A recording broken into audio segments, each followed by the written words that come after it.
Hello everyone and welcome back to my YouTube channel. Today I am creating a monochromatic card using only purple and more specifically using Dusty Concord Distress ink. So I asked on Instagram which color you preferred seeing in a card, and there was the option between Dusty Concord and Seedless Preserves. And in the end, it was a really close call, but you decided on Dusty Concord. I must admit, I'm thinking of creating something Christmassy using the other one, just to have both of the preferences still displayed. So normally when I do no-line coloring with my distress inks, I take my antique linen and I stamp my images out using that one. Now because I'm working with purples and I didn't know yet whether I was going to trace each line of this amazing stamp set, I decided to use mild lavender distress ink, which is also a really soft one and in the purple variation. So in the end, I'm really glad that I did choose this one, but I am covering all the lines, so it will not end up showing. But if you want to keep it really soft, this is an idea that you can use. Just try to find a lighter ink of the same color variation and use that one to stamp out your image. So this stamp set is from the Best Adventure Bears, from my favorite things. I already made a few cards with it, but I am just in love with these amazing critters. So I wanted to use it again, and I hadn't used the sentiments hanging there in one of my previous cards, so this was the occasion to do that. And you know what I'm doing here, if you're familiar with my channel. I am taking a huge amount of the ink without barely any water, and I bring that to the side of the image where I want to create some more shadows. In this case, my light source is sort of in the right upper corner. Sort of, it's not a perfect science when I'm coloring, but that's how I approached the adding of my ink onto my image. So I'm just going all over this image. I must admit, as in my previous version of one of these adorable stamp sets from the largest stamp set, the balloon is really a challenge when you try to use the technique that I'm doing, like adding the ink on the darker area and then dragging it out. It's a really big image. That makes it easier for people who aren't familiar with coloring, doing no-line coloring and such, because you have more room to play with. You don't have to go in those itty-bitty gritty small areas, but then again there is a limitation of the amount of dragging the ink towards the lighter areas. So also this time I was figuring out how I was going to get the depth going on in the whole air balloon. But yeah, I just went along. I added a really watered down version on the whole balloon to see what that gave me, and that was just, yeah, it wasn't giving anything. There was just no dimension. So I will keep going back to the balloon itself. Each time I had a bit more courage to add a bit more ink on the top. So here I'm going over those nerves and then I'm just blending it out a bit to really have that groove or that nerve going on. So that I really wanted, and in the end it wasn't good enough either. So you will see me when almost everything is colored in and ready, that I'm still going to the balloon to sort of fix it, to get it more how I want it. I must admit I'm really happy with the end result, so I hope that this video also helps you. In my previous video there was one who commented that she was trying to color with the same technique as I am, and I adore reading those things. Not necessarily that I am the one who inspired her or from who she's really learning it, but I just really enjoy reading that someone is trying the same thing or is trying something because I showed it. Yeah, just I want to motivate people to keep going, get out of that comfort zone. If you want to try something because you like it, then just give it a go. It will not work out from the first time you're doing it. That's just something you have to tell yourself from the beginning, and then you just have to go along with it. So if you like this, I really want to encourage you to try it. I have not followed any watercoloring courses. I must admit, there are days that I shake like a crazy person, and I'm 23 years old, so it's not because of the age, it's just being exhausted by things that happened or whatever. Those aren't the days that I'm doing this. Those are days that I maybe grab my Copic markers or anything like that. So there are days that this is just a big mess if I would try it. So just keep it in mind, and have fun with what you do. If you like to just have it just an even color, then just do it even. I really like the idea of having sort of a child's book image, like this. It's how I remember mine from when I was really young. So I like coloring it this way, but everyone has his own ways. I just hope to encourage you, to show you that you don't have to be an expert, to try these things and have fun with it. Okay, so monochromatic card with purples. Purple, it's not my color, but for a bizarre reason, when you're creating cards with purple, it really has a huge impact, and I don't know why it is actually, but I'm always really surprised by the end result with purples. So that's also why I gave the 2 purple options for this card. And yeah, since it's monochromatic, I'm only using 1 color. You can also do monochromatic with just purple in general, and then you just use different kinds of purple. You don't have to stick to 1 ink, but I just really wanted to create a card with limited supplies, so whatever ink you have, you can do it with this. And then I'm talking about water reactive or watercolor inks, of course, because otherwise this technique will not work.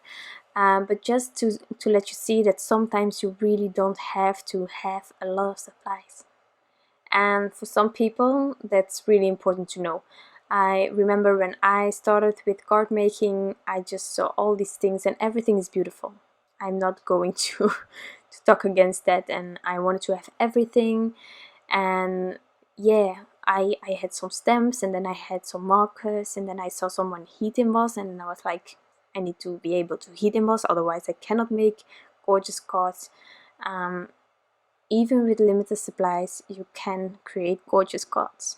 Sometimes you just think a bit outside the box, and then it will work.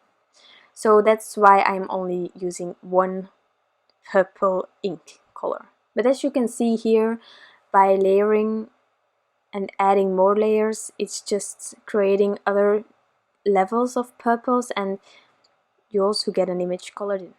Okay, so I think that's all that I wanted to say. I talked a lot, I'm sorry. The image is almost colored in. I am going back to that balloon again, still, before finishing this image, but I will be back after everything is done. Okay.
Okay, so now the coloring is done. I am continuing with my background. So for the background, I have die cut another piece of Strathmore Bristol Smooth, this time with the basic rectangles from Mama Elephant. Any basic kind of rectangle would work for this. I am just really bad with trimming my own papers. It's always crooked and I don't like it, so I need dies. And this one is just a basic one, and I really like the stitching detail as well. So you know me by now. Stitching details, we are going to mask it off, and I'm not ending up at the edges eventually, but I wasn't sure where I was going. So first I thought I'm adding a bit of water, and then I realized Strathmore Bristol Smooth, it can handle water, but in my opinion you cannot overload it with water. So I stopped with adding water, took my paintbrush to the leftover inks and just scribbled, and I just kept scribbling, and I must admit at this stage I was like, where is this going?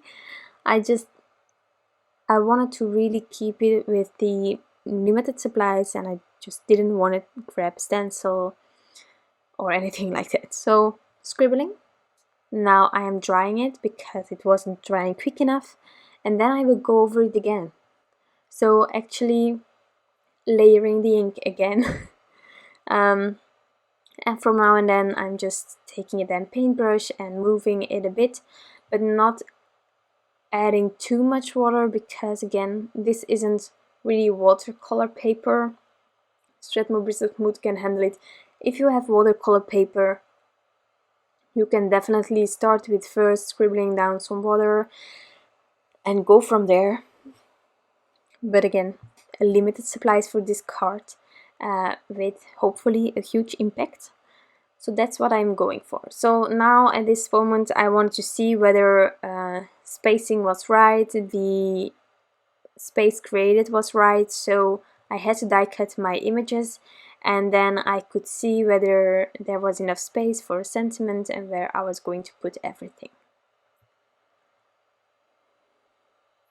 And I was still missing a bit of ink on the right, so I just added that, and then I will be splattering. I just love splattering. I don't know why, I don't know how. Don't do it all the time, especially not when I am ink blending most of the things, but in this case, yeah, it just makes it feel a bit more loosey-goosey. I really wanted that, so I am splattering all around, and then I will remove the purple tape, make sure that this background is dry, and then I can continue with my sentiment. So for the sentiment, I am heat embossing with one of my favorite embossing powders from Nuvo. It's one of those embossing powders that dries really smoothly. It's also a thicker one, so if you have a thin script, again, I think I say this every time I'm using it, but just to be sure, if you have a thin script, I would not recommend this embossing powder because it's thicker and it melts smooth, as I say. That's handy if you have a thick script. With a thin one, you will just not be able to read your sentiment. So my favorite things has just, or in the cases of these two stamp sets from the previous kit, it works perfectly. It's really handy. I stamped it out twice. I always do that with when I'm heat embossing. But even so, I didn't think that my embossing powder or the inking was like really smoothly done this time. And I was really happy that I used this embossing powder because it turned out great. And that's the advantage. So I am removing the excess, and then I'm going to heat set my sentiments and just melt it.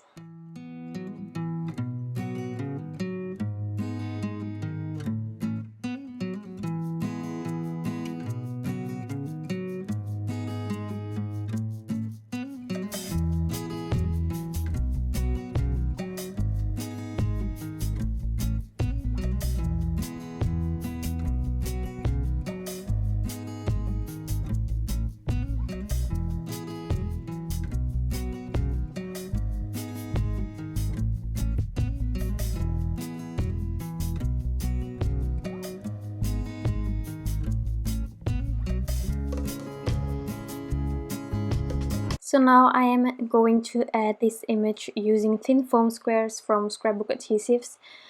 These are just marvelous, really easy to get the backings off. I just really love using these. Also the height isn't that high, but still there is dimension. I'm also going to lift this panel using some Scotch 3M foam tape, just because it has been some heat embossing and my panel is a bit warped. When you use some sort of a foam tape, in my opinion, it smoothens it out already a lot, and then afterwards it's still smoothing out. So that's why I also wanted to have a thin adhesive behind my images.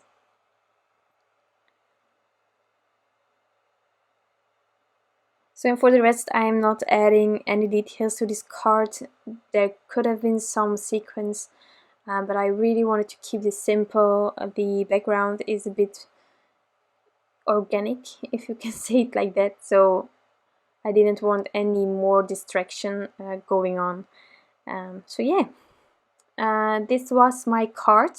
Thank you again for those of you who saw my question on Instagram stories and have voted. I had a lot of fun creating this card and also this video, of course.